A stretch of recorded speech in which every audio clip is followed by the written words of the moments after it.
Assalamualaikum warahmatullahi wabarakatuh. Waalaikumsalam warahmatullahi wabarakatuh. Bismillah, alhamdulillah, wala hawla wala quwata illa billah. Asyhadu an la ilaha illallah wahdahu la syarikalah.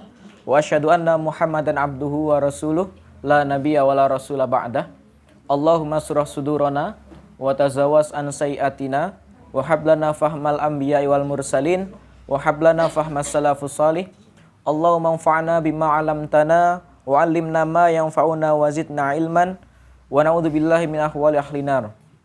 Subhanaka la ilma lana illa ma 'allamtana innaka antal alimul hakim. Wa qala ta'ala fil Qur'anil Karim, la in syakartum la'azidannakum wa la in kafartum inna 'adzabi lasyadid. Ya ayyuhalladzina amanu ista'inu bis-sabri was-shalah innallaha ma'as-sabirin. Shadaqal adzim wa shadaqa Rasulullahul Karim. Bapak Imam Hikmanto yang saya hormati selaku wali kelas 11 MIPA 1, yang saya hormati Ibu Santi Firanovia SPD selaku Wakakurikulum dan juga tuan rumah pada kesempatan siang hari ini, yang saya cintai ya, dan saya banggakan. Seluruh ini jadinya adik-adik saya, adik-adik saya dari kelas 11 MIPA 1. Kenapa saya bilang adik-adik saya? Karena Bapak Imam adalah bapak saya, wali kelas saya. Jadi sama, ketika dulu saya belum menjadi seorang pengisi, saya masih duduk sebagai siswa, saya sama seperti Mas Taufik. Gaweane nek ketika pengajian kelas kon ngaji. Mas Taufik kon ngaji terus toh. Nah, jadi sekliren. Jadi ketika seperti ini saya membayangkan seperti sedang reuni atau kembali ke masa lalu. Yang masa lalu itu tidak akan pernah bisa saya lupakan. Kenangan indah yang tak akan terlupakan, menjadi sebuah sejarah yang ditulis di prasasti yang sangat luar biasa dan akan tersimpan sampai akhir hayat nanti. Masya Allah. Alhamdulillahirabbil alamin, Allah Subhanahu wa taala senantiasa melimpahkan kepada kita nikmat sehat, nikmat iman, nikmat sempat, nikmat Islamnya, sehingga kita masih dipertemukan kembali. Walaupun mungkin dalam keadaan yang dingin dan juga mendung, tapi semoga ini tidak semendung hati kita. Nah, ini belum gombal ini, tapi sudah wah. Dan semoga ini menjadi awal, bahwasannya awal dari Allah akan menurunkan malaikatnya untuk menaungi suatu tempat yang di sana ada majelis ilmu. Jadi sekarang kalau kalian bisa melihat ya, di atas rumahnya Mbak Naila ini ada malaikat yang sedang menaungi dengan sayapnya. Yang lebar sayapnya itu minal masriki wal maghrib. Dari pojok timur sampai dengan pojok barat. Itu panjangnya sayapnya malaikat. Sekarang dibayangkan, rumahnya Mbak Naila ini ditutupi oleh sayap malaikat yang panjangnya sedemikian. Kira-kira petang murah.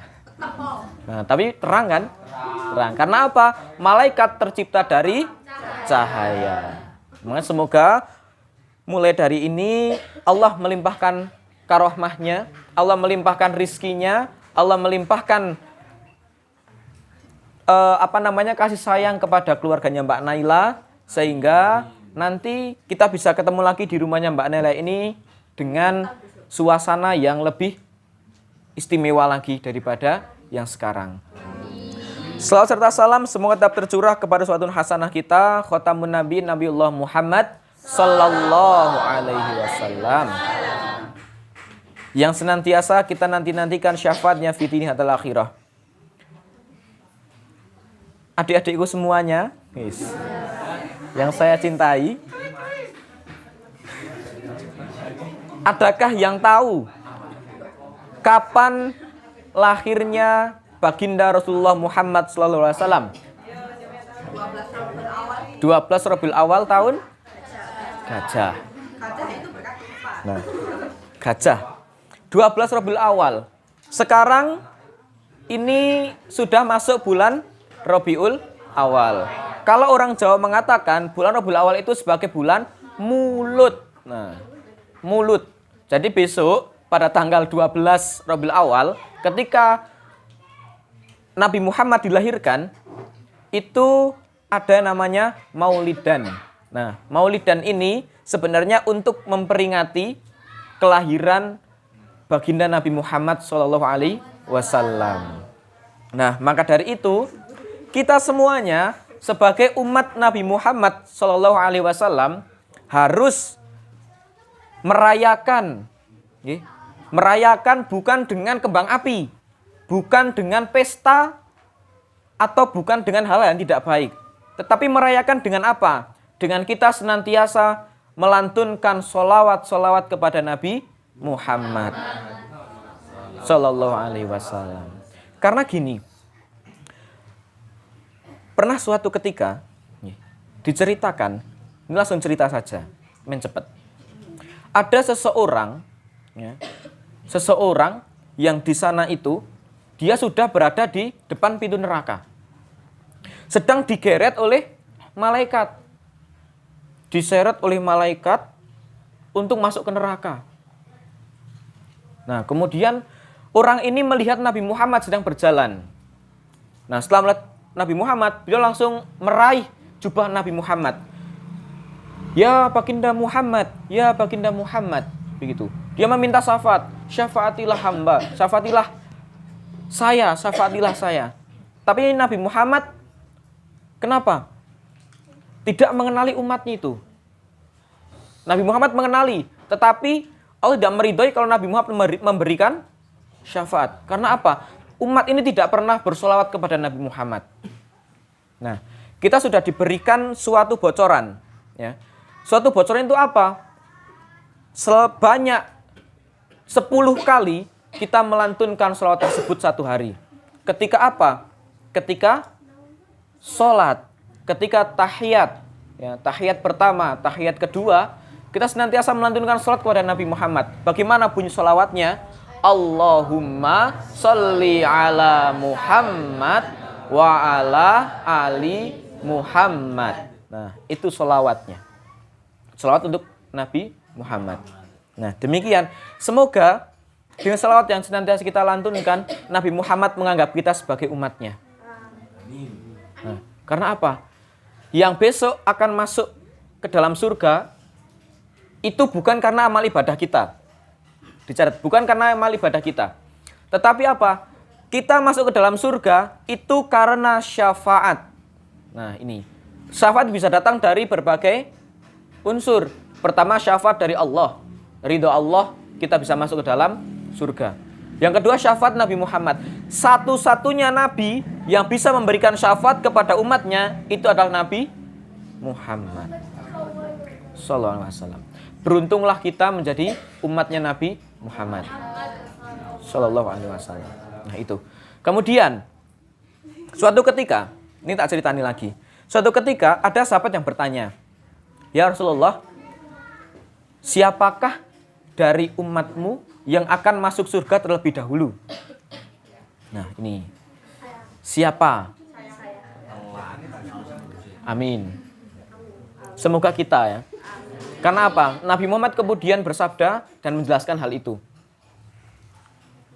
Wahai saudaraku, ya, wahai sahabatku, yang akan masuk surga terlebih dahulu dari golongan umatku, bukanlah yang sekarang bertemu denganku, bukanlah yang sekarang melihat aku, dan bukanlah mereka yang hidup pada zamanku.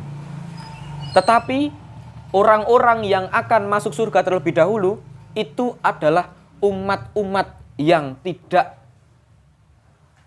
menangi. Menangi itu bahasa Indonesia apa?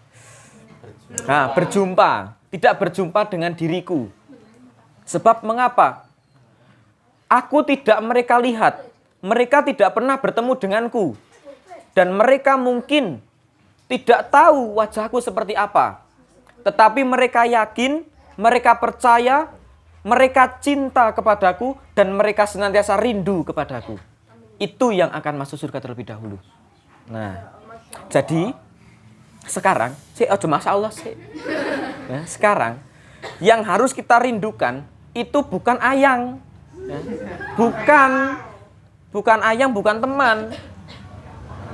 Ini mesti di sini banyak yang rindu sama ayangnya ini. Semoga banyak tapi semoga nggak ada ya. Gitu. Biasanya yang senyum-senyum ini ditinggal LDR ini biasanya. Oh, pantes. Saking rindunya, saking kangennya nanti udah pepel bingung. Ya Allah, orang ketemu. Ya? Jadi yang harus pertama kali kalian rindukan itu adalah baginda Nabi Muhammad SAW. Rindu nggak kalian sama Nabi Muhammad? Rindu. Terus ketika kalian rindu, apa yang akan kalian lakukan? Foto. VC. Ya, ketika kalian rindu dengan orang yang kalian cintai, bagaimana rasanya? Senang sekali. Rindu senang. Masya Allah. Sangat sedih. Ibarat kata menusuk. Bagaikan panah menusuk ke dalam jantung dan hati jatuh menjadi keras semut. Jadi ketika itu, ya, ketika kita rindu kepada seseorang yang kita cintai, yang kita sayangi, pasti akan merasakan hal yang sangat tidak enak. Makan nggak enak, minum nggak enak, tidur nggak nyenyak, ya. Itu bernafas tidak lancar, harus pakai neonapasin, ya. Itu yang dirasakan ketika rindu. Nah, itu akan menjadi alay ketika rindu itu diberikan kepada orang yang tidak tepat. Nah, tetapi ketika rindu itu kita sematkan kepada baginda Nabi Muhammad, insya Allah dari rindu itu akan berubah menjadi syafaat yang nanti akan membawa kita ke dalam jannahnya Allah Subhanahu wa ta'ala. Masya Allah. Itu. Nah, maka dari itu besok tanggal 12 kita bersama-sama bersolawat kepada Nabi Muhammad supaya kita mendapatkan syafaatnya dan digolongkan menjadi umat yang nanti akan menduduki surga Allah Subhanahu wa ta'ala. Nah, selain itu kita sebagai pelajar, ada nggak yang besok mau sukses? Ada nggak yang besok mau jadi orang kaya? Ada nggak yang besok hidupnya mau bahagia? Ada nggak yang besok mau memiliki jodoh yang solih dan solihah? Siapa dia? Kita semua. Semua orang pasti menginginkan akan hal itu. Lalu apa yang harus kita lakukan untuk mewujudkan hal itu? Ini, berusaha berdoa. Yang pertama, perbanyaklah sodako.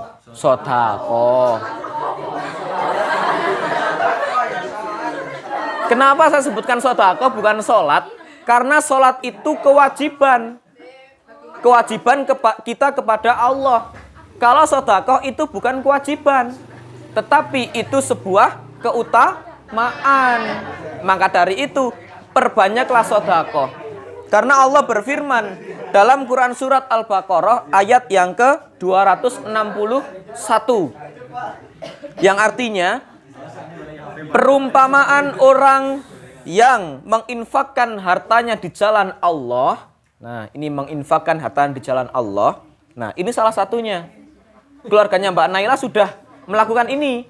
Ini salah satu menginfakkan hartanya di jalan Allah. Ya. Kemudian Allah berjanji di situ, ya, seperti sebutir biji yang menumbuhkan 7 tangkai. Situ ada kacang. Ya. Ada kacang. Kacang itu isinya beberapa biji. Nah, 1 biji. Satu biji kacang itu ketika ditanam itu akan menumbuhkan satu tunas. Satu tunas itu yang akan tumbuh menjadi satu batang, yang batang itu terdiri dari 7 tangkai. Kemudian Allah berjanji setelahnya, dan pada setiap tangkai akan tumbuh 100 biji. Satu tangkai, isinya 100. Berarti satu pohon itu akan menumbuhkan 700 biji. Ini baru satu biji. Nah, ketika kita bersedekah satu biji itu, ya, kita satu biji itu kita sedekahkan, berniat untuk bersedekah. Insya Allah, ini janji Allah sudah nyata dalam Al-Quran, sudah dijelaskan. Allah akan menggantinya dengan 700 kali lipat. Belum selesai. 700 saja sudah banyak, tapi Allah belum selesai akan hal itu. Kemudian Allah melipat gandakan bagi siapa yang Ia kehendaki. Jadi masih bisa bertambah, masih bisa berlipat ganda. Bisa jadi satu itu bukan menjadi 700, tetapi bisa menjadi 7.000, menjadi 700.000, 7 juta, 7 miliar, 7 triliun, 7 triliun, dan seterusnya. Itu bisa terjadi. Karena tinggal apa? Allah tinggal mengucapkan kun fayakun. Jadi maka jadilah. Itu janji Allah. Dan ini sudah terbukti. Ini tak kasih cerita lagi, ya. Ini cerita dari sahabat Nabi. Namanya Abdurrahman bin Auf. Abdurrahman bin Auf. Abdurrahman bin Auf ini merupakan sahabat Nabi yang ikut hijrah ke Madinah. Kala itu Abdurrahman bin Auf merupakan seorang pedagang yang handal. Pedagang yang handal. Ketika berhijrah ke Madinah, Abdurrahman bin Auf tidak membawa harta benda sedikit pun. Dia hanya membawa pakaian yang ada pada tubuhnya. Kemudian dari saudara yang berada di Madinah mau memberikan hartanya kepada Abdurrahman bin Auf. Tetapi Abdurrahman bin Auf apa? Tidak menerimanya. Arak wei tapi ragelem. Sekarang siapa yang tidak mau dikasih harta? Nggak ada yang nggak mau. Semua pasti nyo tak wei harta lemah sak hektar. Mesti undi gore ini. Mesti. Tapi Abdurrahman bin Auf tidak. Terima kasih banyak.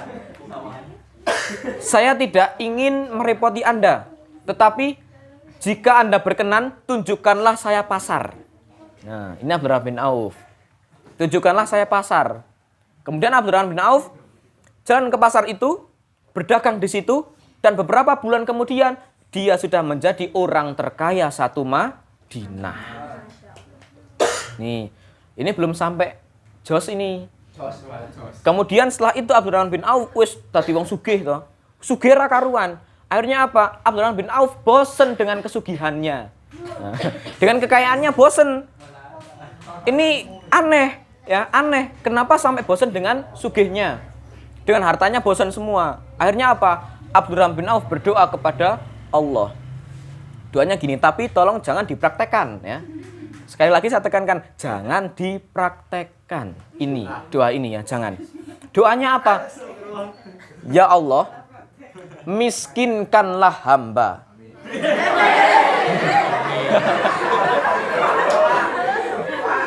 Ini kayak mau dereng kesana jalur miskin.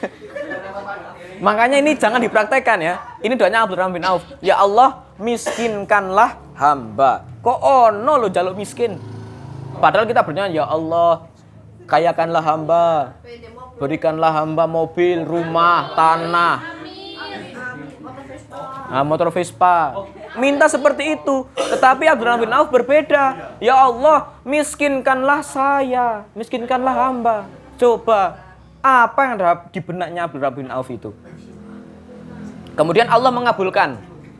Allah mengabulkan. Ketika itu panen kurma, tapi kurmanya jelek, semuanya busuk, tidak ada yang bagus. Akhirnya, wah, ini mungkin jalan dari Allah untuk saya menjadi miskin. Akhirnya apa? Saya beli seluruh kurma busuk ini yang ada di negeri ini, saya beli semuanya. Coba, Dibeli semuanya dari seluruh petani dengan harga yang sama. Blek sudah 1 gudang kurma busuk semua. Hartanya habis hanya untuk dibelikan kurma busuk. Itu kurma busuk. Sudah, artinya habis. Abdul Rahman sudah kipas-kipas. Alhamdulillah entek hartaku. Astagfirullah. Padahal ini niatnya apa? Sedekah. Kenapa? Beliau berniat untuk membantu para petani. Ini sedekah juga. Wis, sudah selesai. Akhirnya apa? Saat itu juga ada wabah. Kalau sekarang seperti COVID-19 menjalar ke seluruh negeri. Kemudian apa? Penelitian akhirnya meneliti sesuatu untuk menjadikan obat. Karena di situ belum ada obatnya. Nah, obatnya itu dicari. Akhirnya ada satu ilmuwan yang di lab itu memeriksa. Oh, ini bisa menjadi obat. Ampuh. Apa obatnya? Kurma busuk. Coba. Akhirnya apa? Ini, ilmuwan ini wadul ke presiden. Wadul. Rajanya. Kalau dulu raja. Wahai Baginda Raja, saya sudah menemukan obatnya. Dan obatnya ternyata apa? Kurma busuk. Kemudian akhirnya raja itu langsung membuat sayembara. Siapa saja yang memiliki kurma busuk akan saya beli dengan harga 10 kali lipat. Nah. Sudah kelihatan ini. Akhirnya apa? Itu belum ketemu Abdurrahman bin Auf. Abdurrahman masih kipas-kipas dengan kekiriannya. Masih kipas-kipas. Dengan kesenangannya karena sudah menjadi miskin. Kemudian apa? Ada satu orang yang bicara, wahai Baginda, saya tahu orang yang mempunyai banyak sekali kurma busuk. Nah, siapa dia? Dia Abdurrahman bin Auf. Antarkan saya kepada dia. Langsung rajanya turun sendiri. Sampai ke rumahnya Abdurrahman bin Auf. Ya Abdurrahman, saya dengar engkau memiliki banyak sekali persediaan kurma busuk. Bisakah saya beli itu? Pertamanya Abdurrahman bin Auf menolak. Tidak, saya tidak menjual kurma itu karena itu sudah busuk. Kemudian, tidak, ini tidak untuk saya, tapi ini untuk rakyat. Karena obat untuk penyakit ini adalah kurma busuk. Jadi tolonglah kau membantu untuk kesembuhan rakyat. Kemudian Abdurrahman bin Auf ingin memberikan, tapi tidak berboleh oleh rajanya.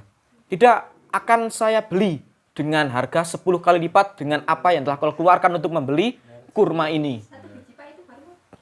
Iya, berarti kalau sekarang per kilo, berarti misal 1 kilo kurma itu 100.000 dulu, ketika beli busuk 100.000, akan diganti 10 kali lipat, berarti berapa? 1 juta. 1 juta 1 kilo. 1 kilo 1 juta. Coba, nek kemarin itu dapatnya tontonan, itu udah dapat berapa uang itu. Nah, akhirnya apa? Gudangnya habis, kurma busuknya habis, keluar semuanya, ganti dengan uang 1 gudang. Nah, ini sugih meneh, yo ngeluh meneh, Masya Allah. Apakah engkau menakdirkan hamba untuk kaya? Sampai segitunya.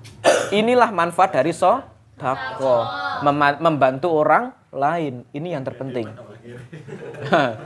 Itu ya. Karena apa? Allah sudah berjanji, orang yang ia meminjami Allah. Jadi ini Allah meminjam. Orang yang meminjami Allah, maka Allah akan ganti dengan ganti yang lebih banyak, berlipat ganda. Ini kan harus percaya. Ini sudah terbukti. Bukti nyata, ini bukan dari sahabat. Tadi nyata, sekarang lebih nyata. Kelihatan masih ada orangnya. Kalau dicari di Wanasaba sana, dicari. Nah, Wonosobo, dicari orangnya di sana. Beliau dulu bukan siapa-siapa. Orang yang tidak kaya, tidak miskin, pas-pasan lah. Dan dia juga tidak pinter. Kemudian apa? Ya, ia sebelum masuk sekolah, beliau orang yang tidak pinter. Beliau orang tidak pinter. Nangkep pelajaran ramudeng.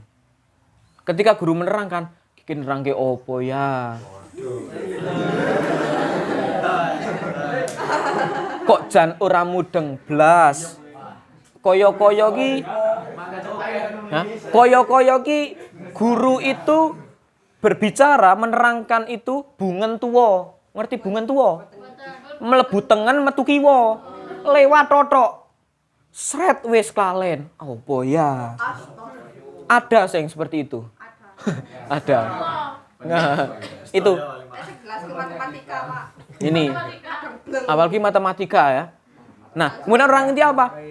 Orang ini meminta solusi kepada seorang ustadz.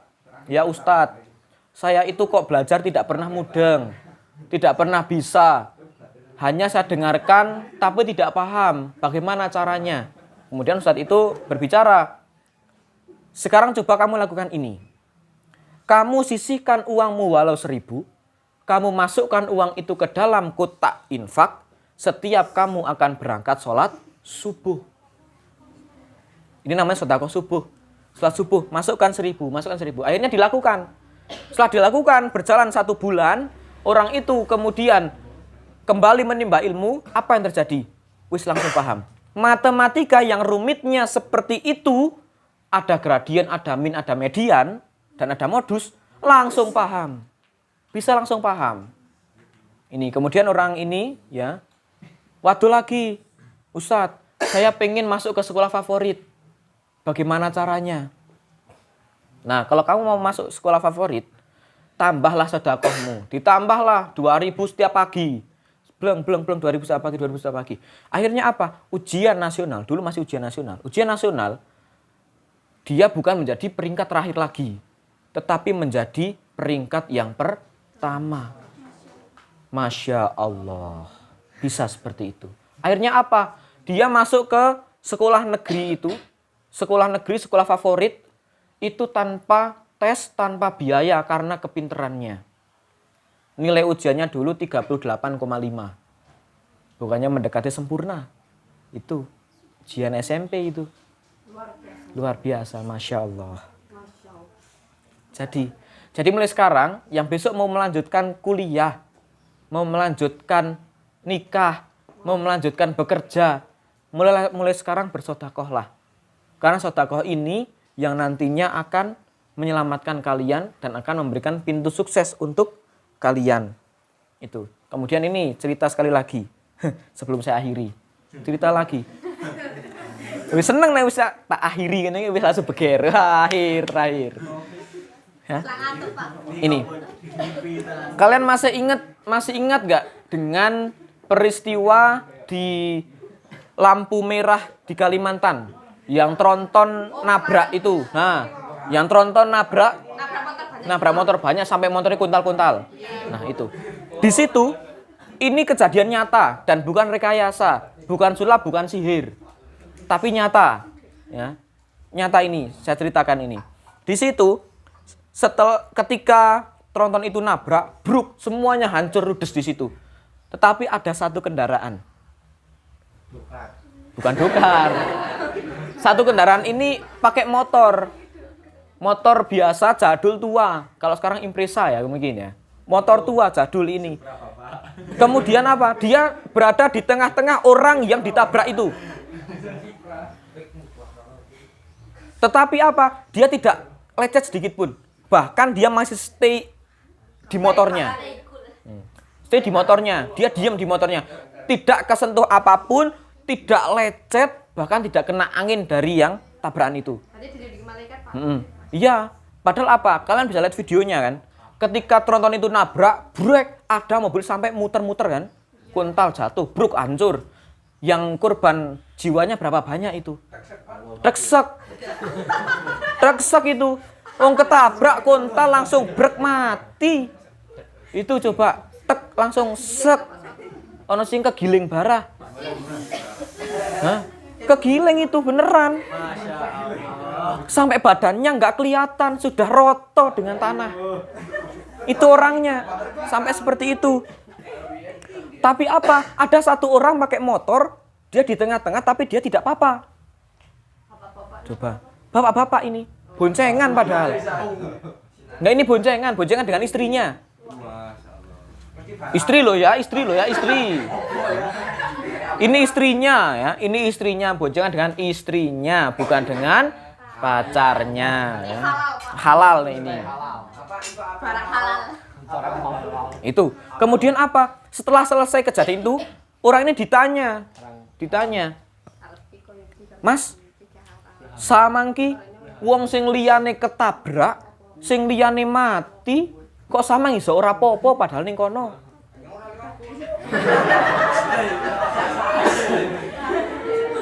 Yo ning kono jelas, masalah orang itu di situ. Ning kono. Terus apa? Orang ini menjawab, Orang lewat kono. Hanyong orang ngerti. Kemudian apa sih? Apa namanya? Yang kamu lakukan sebelum itu kok bisa sampai jauh dari ajal? Nah, ini. Kemudian orang ini menjawab. Ini, perhatikan jawaban orang ini. Perhatikan jawabannya. Perhatikan jawaban orang ini. Jawaban itu apa? Saya atau nyongki ming gowo nasi jumlahe 4 arep tak gawa ring masjid seberang. Kanggo sedekah Jumat. Nih. Cuma Allah menyelamatkan orang hanya karena 4 bungkus nasi yang mau disedekahkan. Ini belum sedekah loh. Belum sampai loh. Baru mau. Tapi Allah sudah menyelamatkannya. Sehat sampai sekarang. Alhamdulillah. Nah, ini. Niat api. Ini. Makanya sedekah itu pun juga akan menjauhkan kita dari mara bahaya dan malapetaka. Nah, mulai sekarang yang pengen pinter, yang pengen besok masuk UGM, pengen besok masuk ke Universitas Pajajaran, UI, UIN dan lain sebagainya. Nah, silahkan mulai sekarang kalian merintis untuk bersedekah. Uang saku kalian banyak, wes mung 1000 wae. Tidak membuat kalian miskin. Tidak akan membuat kalian miskin, tapi akan membuat kalian bertambah kaya, bertambah kaya, bertambah kaya. Ini yang akan terjadi dari kalian. Nah, silakan itu dipraktekkan. Semoga dengan sedekah ini Allah akan memberikan kepada kalian kenikmatan hidup di dunia dan juga di akhirat. Allahumma amin. Dan semoga pula dengan sedekah ini Allah akan menunjukkan jalan kepada kalian setelah lulus nanti dari SMA Muhammadiyah, ya. Karena di SMA Muhammadiyah kalian mesti sedekah 1000, walaupun 1 minggu 2 kali tok, ya. 1 minggu 2 kali nggak apa-apa. Kadang ada yang anak memasukkan uang 1000, susuke 2000 barang. Tetapi semoga lewat sedekah ini Allah menjadikan itu jalan Shiratal Mustaqim untuk kesuksesan kalian semuanya, menjadi pribadi yang berguna bagi nusa, bangsa, dan agama. Masya Allah. Allahumma amin. Sekian yang dapat saya sampaikan. Semoga dapat menjadi perhatian dan semoga ini bisa dilaksanakan sehingga menjadi kunci kesuksesan kalian di masa yang akan datang. Saya akhiri billahi taufiq wal hidayah wa ridha wal inayah. Wassalamualaikum warahmatullahi wabarakatuh.